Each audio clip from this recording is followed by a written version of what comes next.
The great hall of the Galactic Assembly stretched wider than any building on Earth. Lights floated in the air without any wires. Seats rose in circles, one above another, holding creatures from 142 different worlds. Some had scales, some had feathers. Some looked like insects grown to the size of cars. And in one small section, near the bottom, sat the humans. Ambassador Kang Dae-ho had been coming to this hall for 30 years. His hair had turned white in this place. His back had bent from sitting in chairs designed for bodies different from his own, but his eyes remained sharp, and his voice remained steady. Today, like every day, he wore a simple, dark suit. No medals, no decorations, just a small earth pin on his chest. Beside him sat Commander Yoon Hana. She was a military woman with short hair and a face that rarely smiled. She carried a small tablet and recorded everything. Every word. Every laugh. Every whisper. She had been doing this for 15 years, and she had never forgotten a single insult. The youngest member of their group was a woman named Bora. This was her first assembly meeting. Her eyes were wide as she looked around the massive room. She had studied alien species in school, but seeing them in person was different. The smell alone was overwhelming, sweet and sour and bitter all mixed together. Today's meeting was about mining rights. Earth wanted permission to mine 3 small moons in a distant sector. The moons were empty. No life. No other claims. Earth had been a good member of the galactic community for 47 years. They had paid their fees. They had followed every rule. They had helped in wars that were not their own. This request should have been simple. The Torvan delegate rose to speak.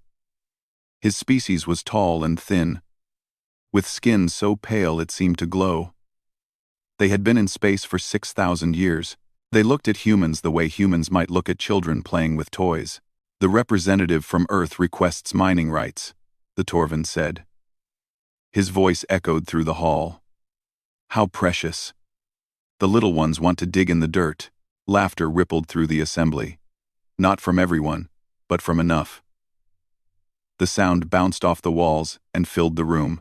Kang Dae-ho did not move. His face showed nothing. The Torvan continued. Perhaps we should give them small shovels. Perhaps we should pack them a lunch. More laughter. Earth has been with us for less than 50 years. In galactic terms, they learned to walk yesterday, and now they want to run? A Masari delegate clicked its mandibles in agreement.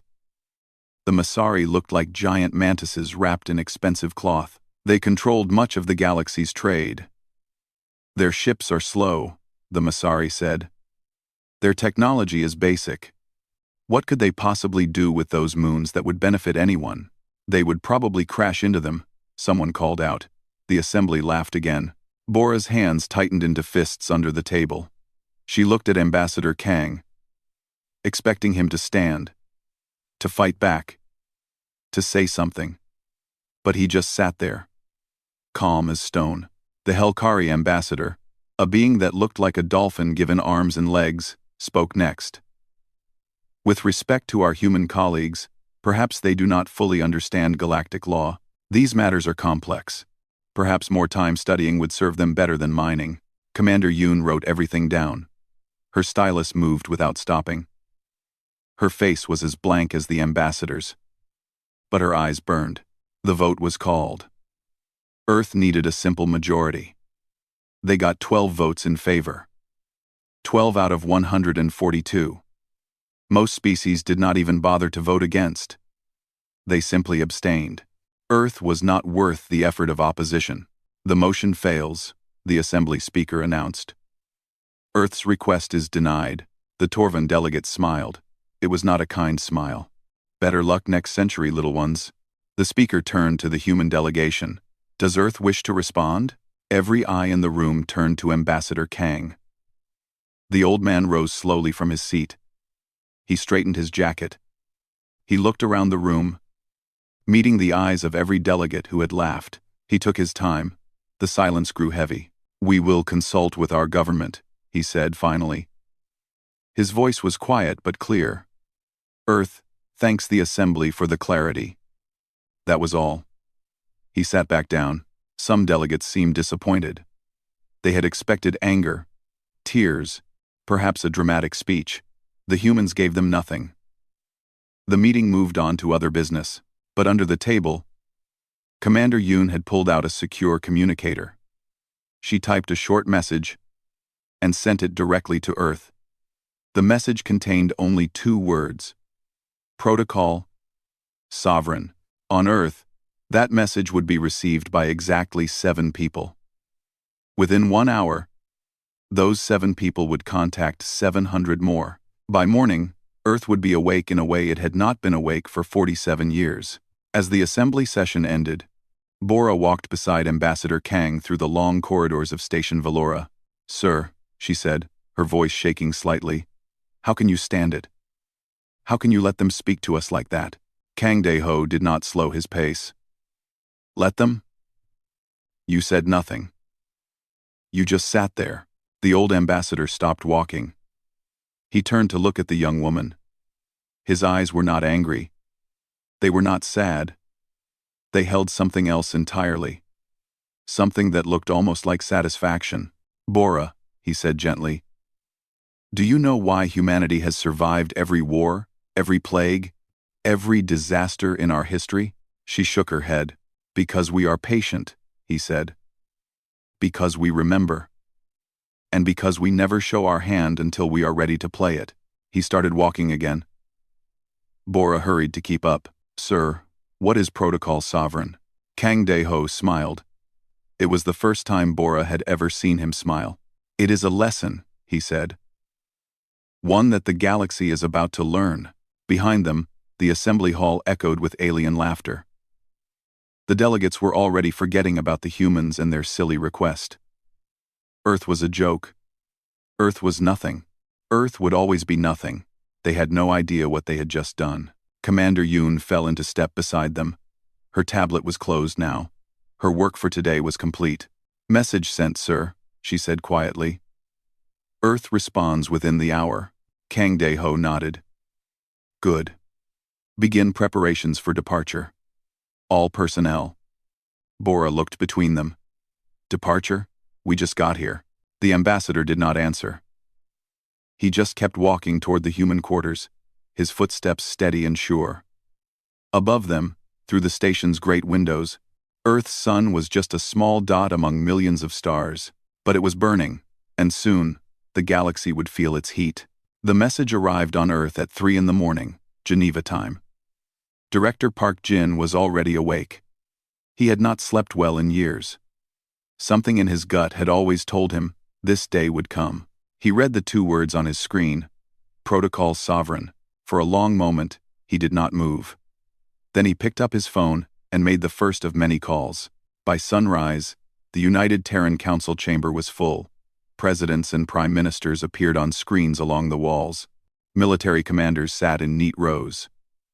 Scientists, economists, and intelligence officers filled every seat. No one spoke above a whisper. Director Park stood at the center of the room. He was a thin man, with glasses and gray hair. He looked like a librarian. But the people in this room knew better. Park Jin had spent 20 years building something. Today, they would see what it was. "Play the recording," he said. The screens flickered. The assembly hall appeared. Every person in the room watched as the Torvon delegate mocked humanity. They heard the laughter. They saw the vote. They watched Ambassador Kang sit in silence, while the galaxy treated Earth like dirt. When it ended, no one needed to ask questions. The silence in the room was thick enough to cut. 47 years, Director Park said. "We have been part of the Galactic Accord for 47 years. In that time, we have signed over 2,000 treaties, trade agreements, defense pacts, scientific exchanges, cultural programs." He pressed a button. A new image appeared on the screens.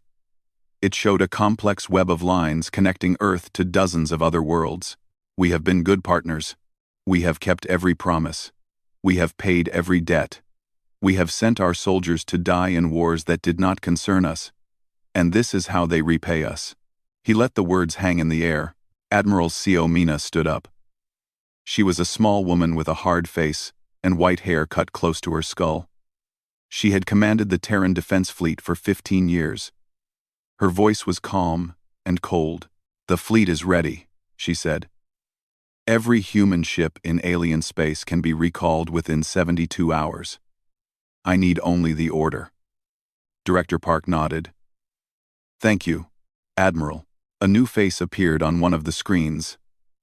It was Dr. Han Tae-yun, calling from a station hidden deep in the asteroid belt. The Prometheus research station did not appear on any map. Officially, it did not exist. "Director," Dr. Han said, "I have prepared my report. Go ahead, Doctor." Dr. Han was a young man with tired eyes. He had not seen Earth in 12 years. His work was too important, too secret.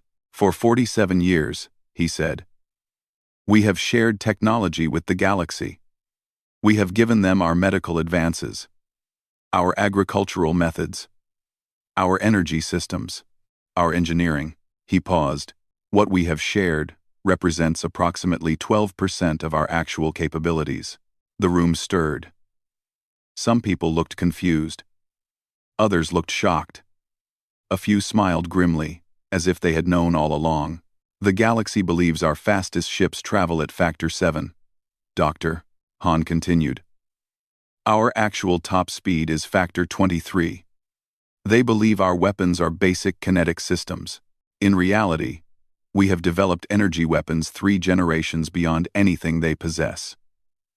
They believe our computers are slower than theirs. Our quantum systems make their best technology look like children's toys." A general in the front row spoke up. "Why? Why did we hide all of this?" Director Park answered. "Because we watched.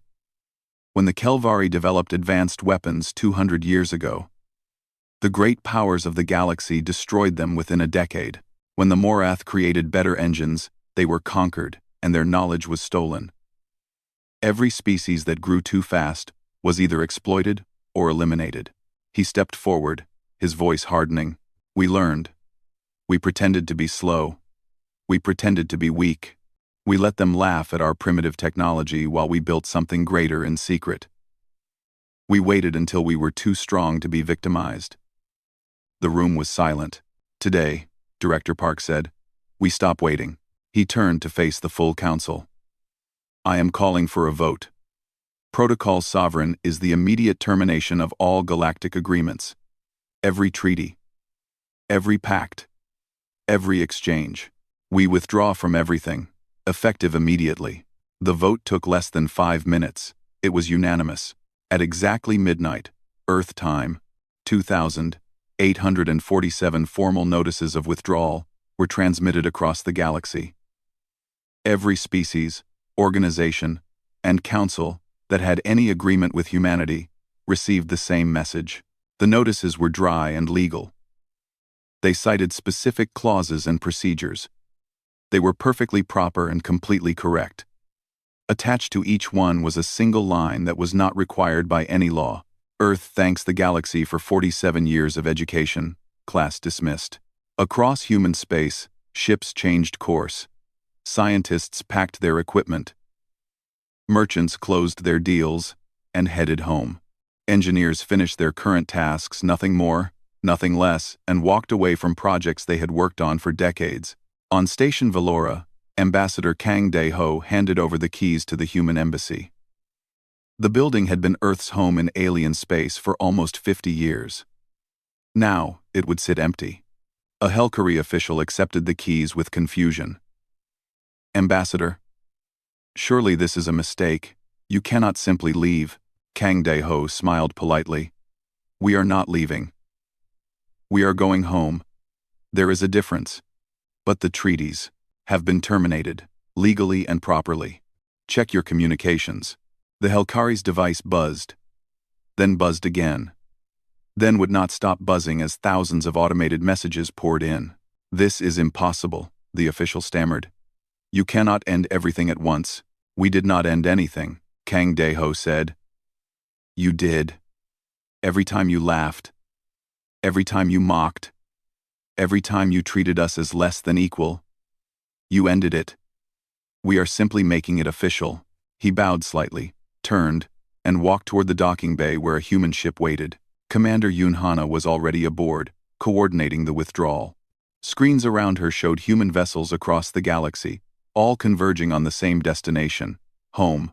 All personnel accounted for, she reported. Full withdrawal will be complete in 68 hours.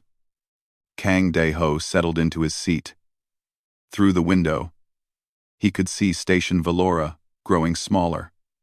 Alien officials were running through the corridors now, trying to understand what was happening. Their communications networks were overwhelmed. No one had ever withdrawn from everything at once. It was not supposed to be possible, but humans had planned for this day. Every treaty had been analyzed. Every exit clause had been found. Every piece of leverage had been identified and prepared.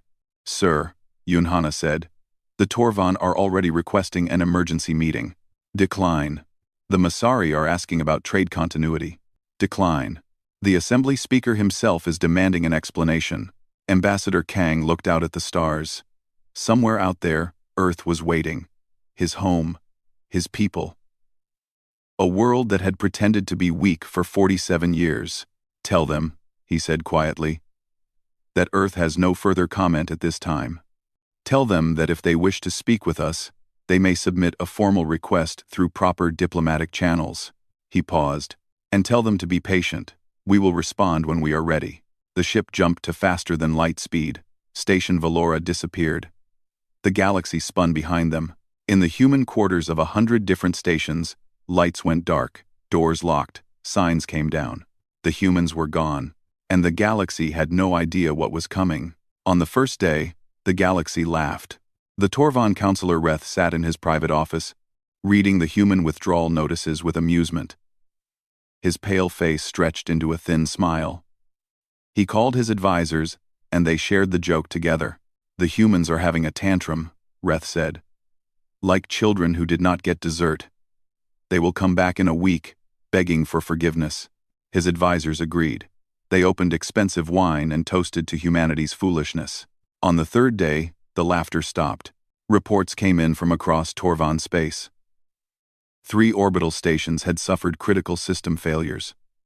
Power grids flickered. Life support struggled. Technicians rushed to repair the damage but found they did not understand the systems. Who built these components? Reth demanded. His engineers checked the records. The answer was always the same. Human contractors. 40 years ago. Why did we never learn how they worked? The engineers had no answer. The humans had always maintained them. It had been cheaper that way. Easier. No one had thought to question it. On the 7th day, the trade routes collapsed. The Masari trade director Vess received the news in her tower of glass and gold. Her compound eyes scanned report after report, each one worse than the last. Human merchant ships had carried 31% of all galactic commerce. Not because they were the fastest or the cheapest, but because they were reliable. They went anywhere. They dealt with anyone. They kept their word. Now they were gone, and the species that remained did not trust each other enough to fill the gap. Shipping costs tripled overnight. Goods rotted in warehouses. Contracts fell apart. The Masari markets, which had been stable for centuries, began to shake. Find alternatives, Vess ordered her staff. They tried. The Helkari would not trade with the Torvan. The Torvan would not trade with the Kesh. Everyone had old grudges, old wounds. The humans had been neutral. The humans had been trusted. The humans were gone. On the 14th day, war came.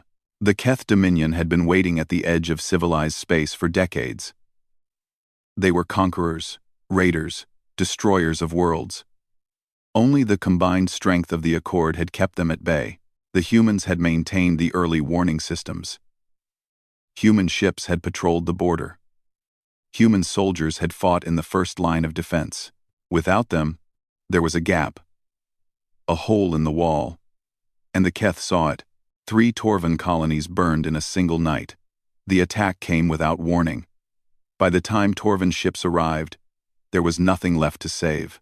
Counselor Reth stood before the assembly. his pale face now white with fear. "We demand the Accord respond. We demand protection." The assembly stirred uncomfortably. Without human ships, the defense fleet was smaller, weaker, slower. Who would fill the gap? Who would pay the cost? No one volunteered. "This is what we built the Accord for," Reth shouted. "Mutual defense." The Masari delegate clicked her mandibles. "The Accord will discuss the matter and reach a consensus in due time." "Due time? My people are dying." "Perhaps," the Masari said coolly. "If you had been nicer to the humans, you would not be dying alone." The assembly erupted into argument. Old alliances cracked. Old friendships soured. Everyone blamed everyone else for the human withdrawal. No one took responsibility. On the 21st day, the Masari financial system crashed. The humans had served as neutral arbiters for interspecies banking. They held no grudges. They had no ancient enemies. When two species did not trust each other, they trusted the humans to hold their money, manage their contracts, guarantee their deals. Without that neutral party, trust evaporated. Banks called in loans. Companies refused to pay debts. The whole system, which had run smoothly for centuries, ground to a halt. Trillions in wealth disappeared. Entire economies collapsed. Species that had been rich for 1,000 years suddenly found themselves with nothing. Helkari Ambassador Sira watched the chaos from her office. She was old for her species, her gray skin marked with the patterns of a long life. She had been one of the 12 who voted in Earth's favor. She had tried to warn her government. No one had listened.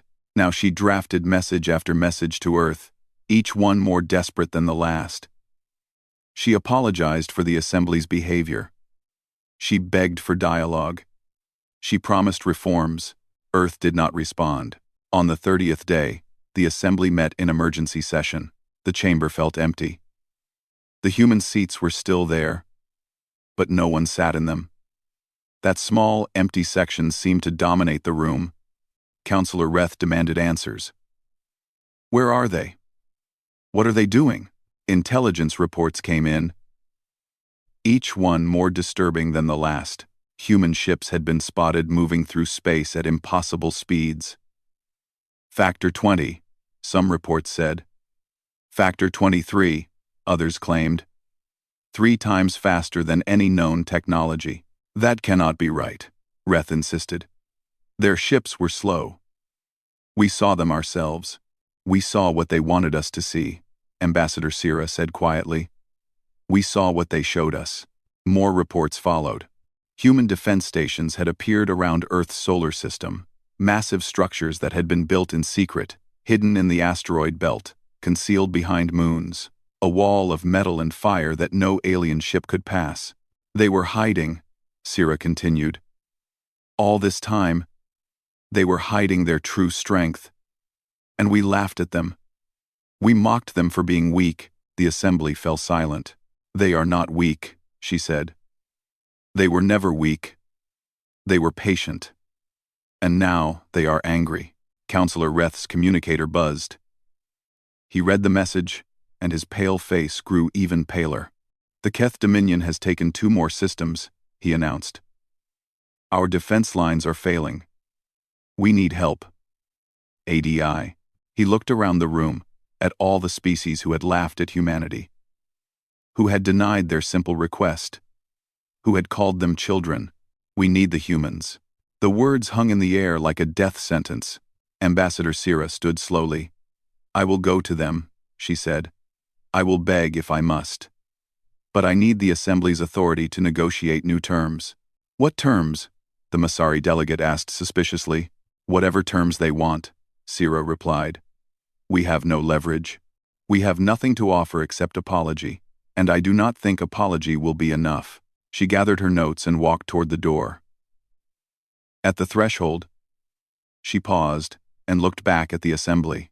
You wanted to teach humanity a lesson, she said. Congratulations. You have taught them that the galaxy cannot be trusted. You have taught them that kindness is weakness. You have taught them that only power matters. She shook her gray head slowly. I hope you are ready for the students to become the teachers. She left. The assembly sat in silence, surrounded by empty human seats and the echo of their own laughter. Outside the station windows, the stars burned cold and distant. Somewhere among them, Earth was waiting, watching, deciding. The galaxy held its breath. The diplomatic convoy approached Earth's solar system slowly, as they had been instructed. Ambassador Sira stood at the front of the lead ship, watching the darkness of space through the wide windows. She had brought 5 ships, representatives from 12 species, the most powerful delegates the Accord could gather. They came with gifts, apologies, and desperate hope. They found a wall. Human defense platforms stretched across the outer edge of the solar system. Massive stations bristling with weapons that Sira's sensors could not identify. Between them, patrol ships moved in precise patterns. The convoy's instruments tried to count them and failed. There were too many. Unidentified vessels. A human voice crackled over the communication system. You are approaching restricted space. State your purpose. Sira stepped forward to the communicator. This is Ambassador Sira of the Helkari Republic, representing the Galactic Accord. We request permission to speak with Earth's leadership. There was a pause. Then, hold your position. You will be contacted. They waited. Hours passed. The alien delegates grew restless, but Sira kept them calm. This was not the time for impatience. This was the time for humility.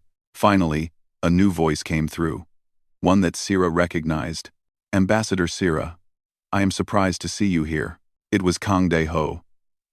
His voice was exactly as she remembered, it calm, measured, giving nothing away. Ambassador Kang, she replied. I came because I believed someone should. I came to apologize. Apologies are easy to give, Kang said, especially when you have no other choice. That does not make them less true. Another pause. Then, very well. Your convoy may proceed to waypoint 7. You will be met there. Only your ship will continue. The others will wait. I understand. Thank you, Ambassador. Do not thank me yet. The convoy moved forward, past the defensive line, into human space. Sira watched the platforms pass by her windows. Each one was larger than most space stations she had seen. Each one could probably destroy her entire convoy without effort, and the humans had built them in secret, in 47 years. While everyone laughed at their primitive technology, at waypoint 7, Sira's ship docked with a human diplomatic station. It was small but elegant, built in a style she had never seen before. Clean lines, warm lights, art on the walls that showed Earth's landscapes, mountains, oceans, forests. Ambassador Kang De-ho met her at the airlock. He looked older than she remembered, but his eyes were sharp as ever. Beside him stood a woman in military uniform with admiral's stars on her collar. Sira recognized her from old intelligence files. Yoon Hana, the one who recorded everything. Welcome to humanity's doorstep, Kang said. You will forgive us for not inviting you further in. Sira bowed. I am grateful to be received at all. They walked through the station to a conference room. A round table waited there, with 2 chairs on each side. Simple, functional, very human. Sira sat across from Kang. Admiral Yoon remained standing, watching everything with cold attention. I will not waste your time with politics. Sira began. The galaxy is in chaos. The Keth Dominion is expanding. Trade has collapsed. Systems are failing. We need help. You need human help, Kang corrected. Yes, the same humans you called primitive. The same humans you mocked in open assembly. The same humans whose reasonable request was rejected by 119 votes. Votes. Sira did not look away. Yes, those humans. Kang leaned back in his chair. Tell me, Ambassador. When you voted in our favor, one of only 12, did you believe we would win? No, she admitted.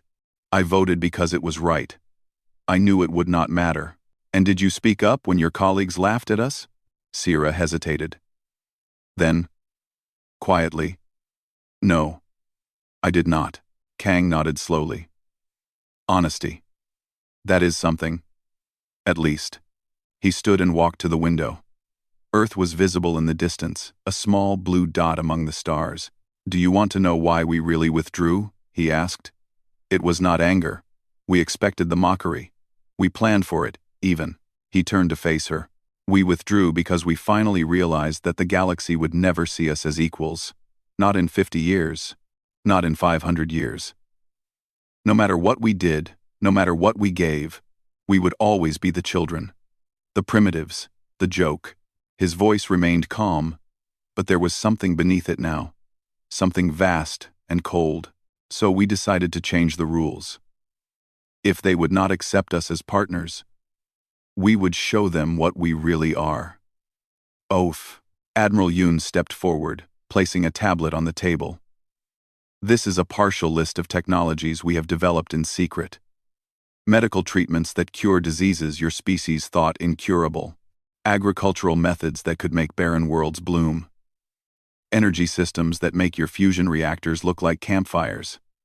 Weapons that could end wars before they begin." Sira scrolled through the list. Her eyes widened with each page. This is impossible. How long have you had these?" "Some of them?" "Decades," Yoon replied. "We shared 12% of our capabilities. We kept the rest hidden. For protection. For leverage. For this moment." Sira set down the tablet. Her hands were trembling slightly. "Why are you showing me this?" Kang sat back down across from her. "Because we want you to understand something. We do not need you. We do not need the Accord. We do not need the trade routes, or the alliances, or the treaties. We have built everything we need to survive alone. Forever." He leaned forward. "But survival is not the same as purpose. We did not build all of this just to hide behind walls. We built it so that when we finally stepped onto the galactic stage, we would be standing, not kneeling." Sira absorbed his words carefully. "What do you want?" "Equality," Kang said simply. "Real equality. Not tolerance. Not condescension. Not being allowed to sit in the assembly while everyone laughs at us. We want to be treated as what we are, a power equal to any in the galaxy. And if the Accord agrees, then perhaps we can discuss new arrangements. New treaties. Perhaps we can help with the Keth problem." He paused. "But it will be on our terms. And our terms will not be negotiable." Sira was quiet for a long moment. Then she asked the question that had been burning in her mind since she arrived. "The Torvan are dying. The Keith are killing them by the thousands. If I cannot bring an agreement back with me, more will die while we negotiate." Kang's face remained impassive. "Yes. Does that not trouble you?" For the first time, something flickered in the old ambassador's eyes. "Pain, perhaps, or regret." "It troubles me greatly," he said. "But I have watched my own people be treated like animals for 30 years. I have seen human dignity crushed under alien arrogance. I have heard the laughter and swallowed the insults and smiled through the humiliation." He stood again, his voice still quiet but carrying the weight of decades. "The Torvan made their choice when they laughed. Every species made their choice when they voted against us. Now they live with the consequences. That is not cruelty. That is cause and effect." He walked to the door. "Return to the Accord, Ambassador. Tell them what you have seen. Tell them what we want. Then let them decide if equality is worth the price." "To minute." Sira rose slowly. "And if they refuse?" Kang opened the door. Beyond it, the stars glittered like cold diamonds. "Then we will watch the galaxy burn," he said. "And we will keep our walls strong." He bowed slightly, the bow of an equal, not a subordinate. "Safe travels, Ambassador. I hope we meet again under better circumstances." Sira walked back to her ship with heavy steps. Behind her, Earth's sun burned in the darkness, small, distant, and impossibly bright. 1 year passed. The galaxy was no longer recognizable. The Keth Dominion had consumed 12 species. Entire civilizations, some thousands of years old, had been wiped from existence. Refugee ships filled the space between stars, looking for anywhere safe to go. The Galactic Accord still met, but its chambers were half empty. The Torvan had lost 7 systems. The Masari economy had collapsed completely. Old powers had become beggars. Ancient empires had crumbled to dust. And behind their wall of steel and fire, the humans watched. Director Park Jin stood before the United Terran Council for the 100th time that year. His hair had gone completely white. His face was lined with exhaustion, but his voice remained strong. "The situation in the outer sectors is critical," he reported. "The Keth advance continues. Estimates suggest 40 million refugees are currently displaced. 3 more species are facing extinction." The council listened in silence. They had heard reports like this before. Each one was worse than the last. Admiral Siomina spoke next. Her fleet had grown in the past year.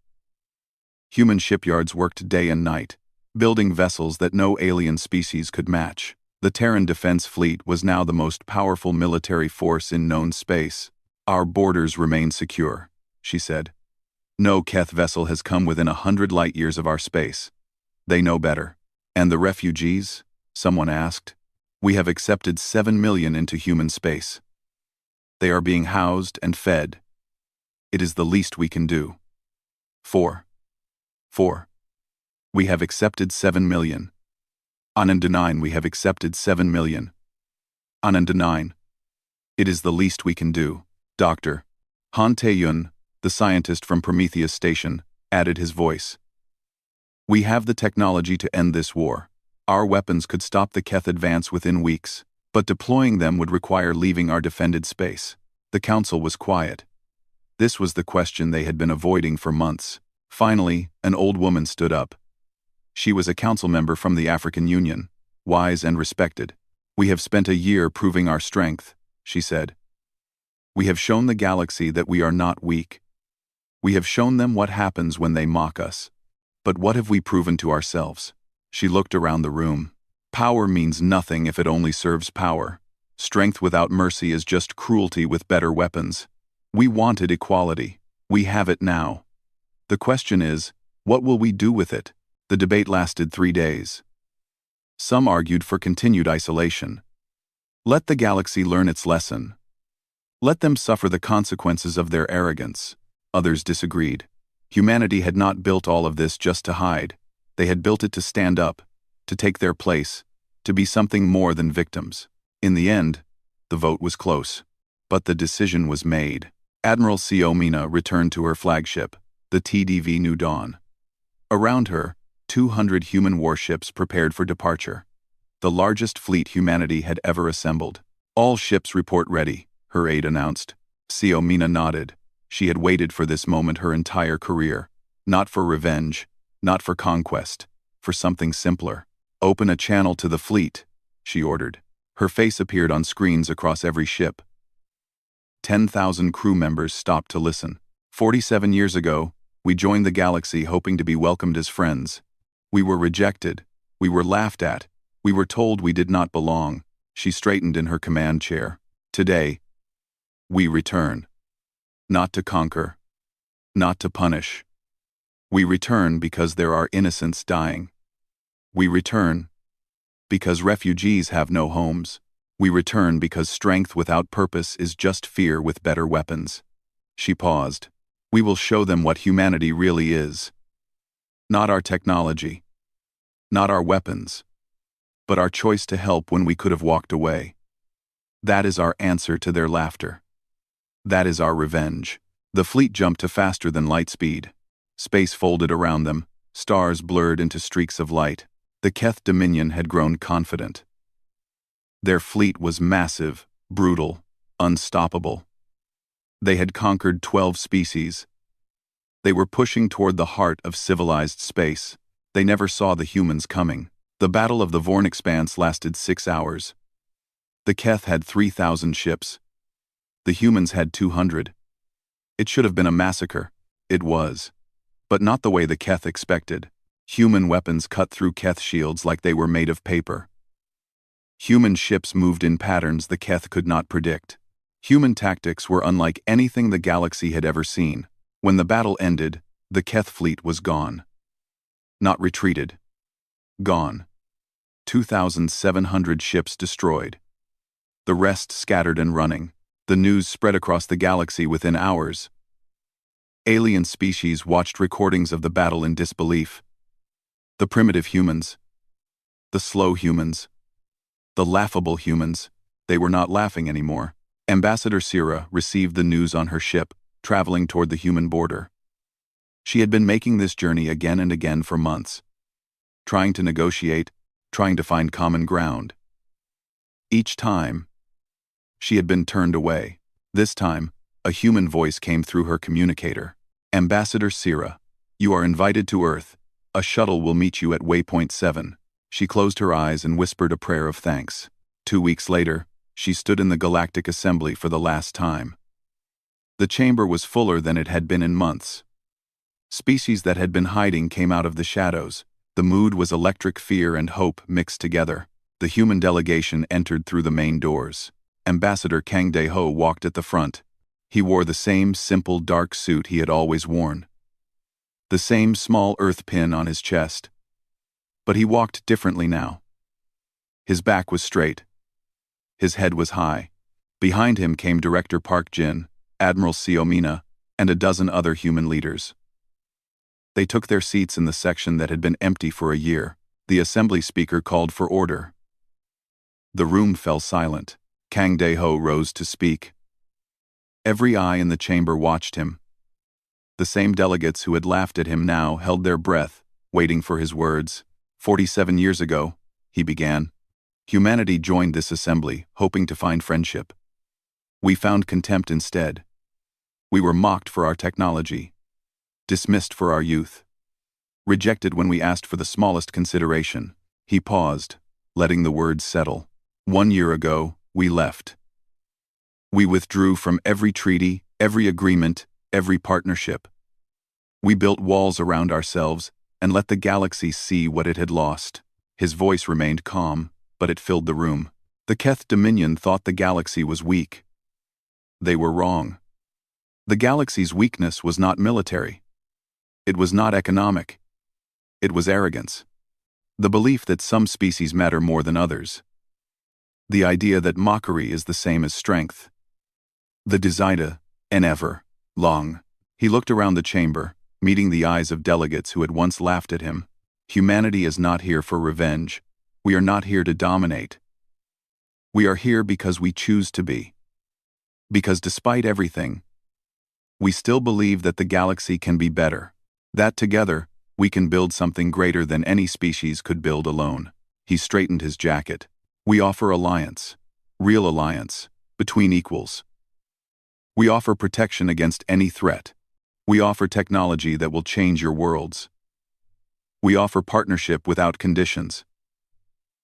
Without mockery. Without contempt. He raised his hand toward the assembly. The question is not whether humanity deserves to be here. We have proven that. The question is whether you are ready to stand beside us. Not above us. Not below us. Beside us. The chamber was silent. Then, slowly, Ambassador Sira rose from her seat. The Helkari Republic accepts humanity's offer. We stand beside you. Another delegate rose. Then another. Then dozens. The Masari accept. The Vorn accept. The Kel accept. One by one, every species in the chamber stood. Even the Torvan. Counselor Reth rose last. His pale face showing something that might have been shame.